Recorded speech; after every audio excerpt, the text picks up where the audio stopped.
What's up, everybody? Welcome back to the channel. It's Cactus Hands Gaming. I'm Cactus Hands Clayton. Today we're going to be talking about the top 5 things that I wish I knew about Torghast before I hopped in. So hopefully you guys will learn something from this, save yourself a little bit of the time that I wasted, and have some more fun in Torghast. So let's get into it. Alright you guys, the first big thing that I wanted to talk about are the soul remnants. Now, a lot of you guys who have played already are going to realize, Cactus, what's going on? Soul remnants are about the first thing you'll notice. And to be honest, I did at least 2 runs without really noticing what they were doing. I'm sure I was clicking on them, but I hadn't really paid attention.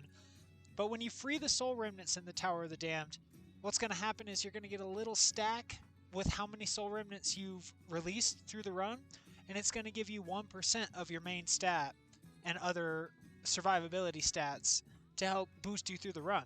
So make sure while you're going through, you really make sure to not miss any soul remnants. Sometimes you'll see them hiding up in cages, behind walls. I've even had them hide down below where I had to drop down before. So just make sure you're keeping your eyes peeled and pick up those soul remnants. That percentage stat increase is going to be huge for making sure you can clear the boss. The second thing I wish I knew on my first couple runs was the blue jars containing the Phantasma. You use Phantasma in the Torghast to buy items from the vendors on every 3rd floor, so it becomes really important to get as much of it as you can. You'll notice there's these little blue jars, I'll put them up on the screen. They're all over the place, some floors more than others, but make sure you're breaking open all the blue jars. You're going to really want that Phantasma to buy all the upgrades when it comes time for the boss. If you don't buy as many upgrades as you can, the boss is going to be a real hard time from my experience. The third thing will be the fact that item level does make at least some difference in the Torghast. So on Rogue, I was having a whole heck of a hard time getting through the first couple floors on week 1. I finished the 2nd floor of one of the wings, but never finished the 2nd floor of the other wing because the boss would just destroy me. And going to the forums now, I can see that I wasn't the only rogue having problems, so maybe it's just something to do with the anima powers that we can get. But that being said, I didn't have very high item level either. I was pretty much a fresh 60. I picked up a couple of the pieces you could get from World Quests, but didn't spend any time in dungeons because Torghast was the content that I wanted to play. I hopped straight in hoping that it was going to be the way that I found gear. Come to find out, there isn't even any item level gear in the traditional sense to be found in Torghast. Torghast is mainly to get your Soul Ash to form your legendaries. And so I essentially wasted a whole bunch of time last week beating my head against it when I was getting one-shotted by even the trash mobs, thinking I was just getting unlucky with my animas. And some of the times I was getting unlucky with my animas, but for the most part, it was more because my character was just too darn squishy. I got a few pieces of gear through PvP, through the vendor, and upgraded them, and this week I had a little bit easier of a time clearing the 2nd floor. I still couldn't get 3rd floor soloed yet, anyway, on my rogue. I'm hoping to try. I might try them again, but it left me a little disheartened just to get squished so much. When I feel like I play the job decent at this point. I know I'm not any kind of 1% or probably even barely top 10% in how well I can play the job with how many people who play it, but I know I'm not that bad at video games, and it just felt like I was getting punished for no reason. The pulls were just not really manageable. I don't have enough widespread crowd control or AoE to handle some of the pulls that they were throwing at me in floor 3, so I imagine with some extra item level gear, that might have made the difference there. The fourth thing will be the vendor Venari. So you'll notice when you're doing your quests through the mall and unlocking Torghast that you'll meet up with Venari, and he's the guy in the little safe zone of the mall right at the entrance area, and he's going to be your vendor for Torghast as well. So the Stygia that you earn daily in the mall can be used to buy items that will permanently upgrade your character account-wide in Torghast. One of those items that you can get week 1 is going to be an extra life, which makes a big difference when you're scrubbing it up solo play like me. Having that 1 extra life, I mean today that was the difference in me clearing the boss and not. There was a boss I had never seen before and he killed me the first try.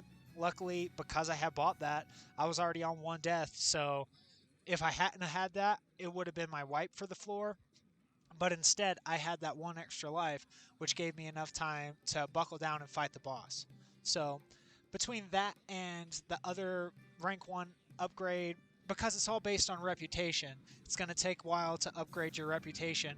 Just keep up with those Maw daily quests and picking up all the Stygia, and you'll get your rep up in no time. There it freaking is, boys. Boom. Make sure you're checking that out. Get the items you can from the vendor. That's the first thing I would personally spend my Stygia on, since I plan to solo Torghast every week if I can. I really kind of hope that as my character gets stronger through the coming weeks, it becomes doable. Because as of right now, I was really hoping for week 2, floor 3 to be clearable, and my guy's still not strong enough. Maybe with some mythic dungeons under my belt, a couple more pieces of higher item level gear, that'll happen. But for now, it just wasn't happening. And I could get extra lucky and get all the best power-ups, which is something that could happen. But it's not something I'm banking my money on. You spend a couple hours getting to the boss and then getting two-shotted, and you kind of get burnt out real quick. It's not super fun at that point.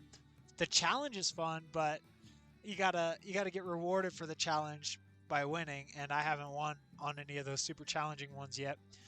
Just the second floor has been challenging enough, so I was pretty happy to get through that. Now the 5th important thing I wanted to talk about, it's not as important as the other 4 things, but it's something that I found helpful today, being underleveled to try to get through the Torghast. What it was is there's certain assist quests that you'll find throughout the area.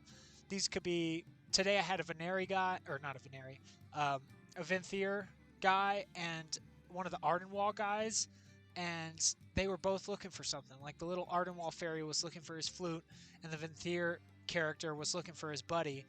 And what I figured out, it's not 5-head or 4-head or whatever you want to call it, but it's a little bit of a meta play, I guess you could call it. But instead of turning in the quest right when you find whatever they're looking for, you can use them and go up to the end of the floor and kill the elite that's guarding the exit. Whoever your buddy is will stay with you and follow you. They do a little bit of damage. I think I've even seen them heal. I don't know that for sure. Don't hold me to it. But I know for sure they do a little bit of damage, so they could help be that little extra that pushes you over the edge to help clear the floor.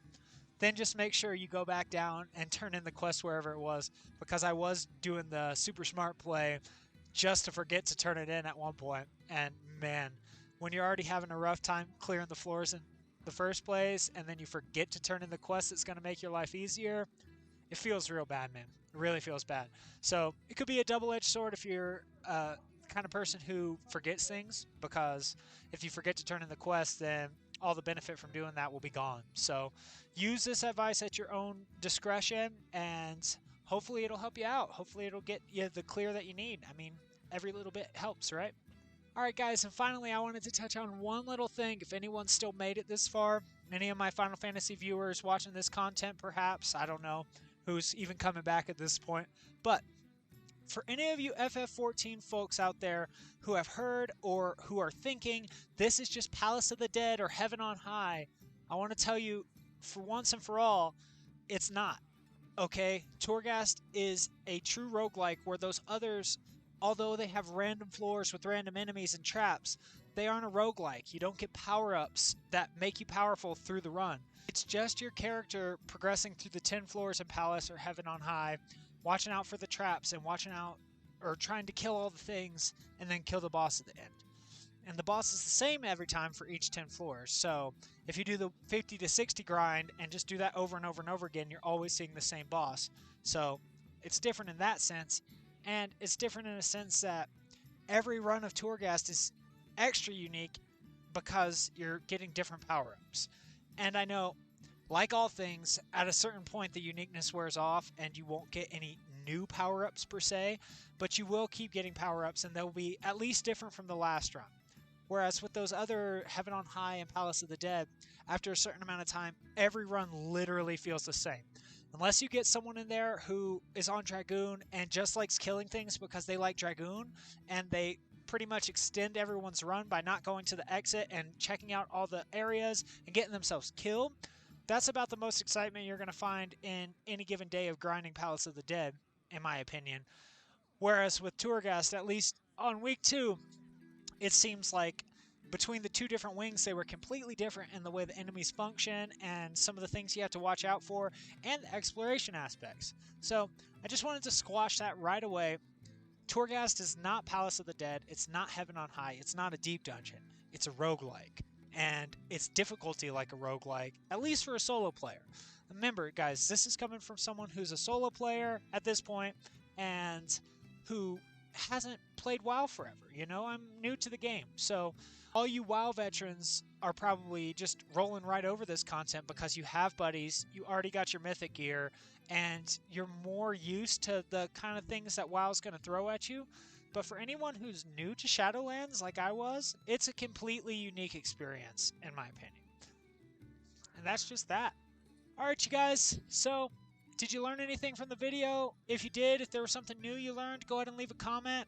If there's something I didn't point out that you think will be helpful for other people who might have checked out this video, definitely leave a comment. If you liked what you saw, drop a like, and if you're new here, go ahead and subscribe. But that's all I got for today, you guys. This has been Cactus Hands Gaming. Once again, I'm Cactus Hands Clayton. Y'all have a great day. Peace out.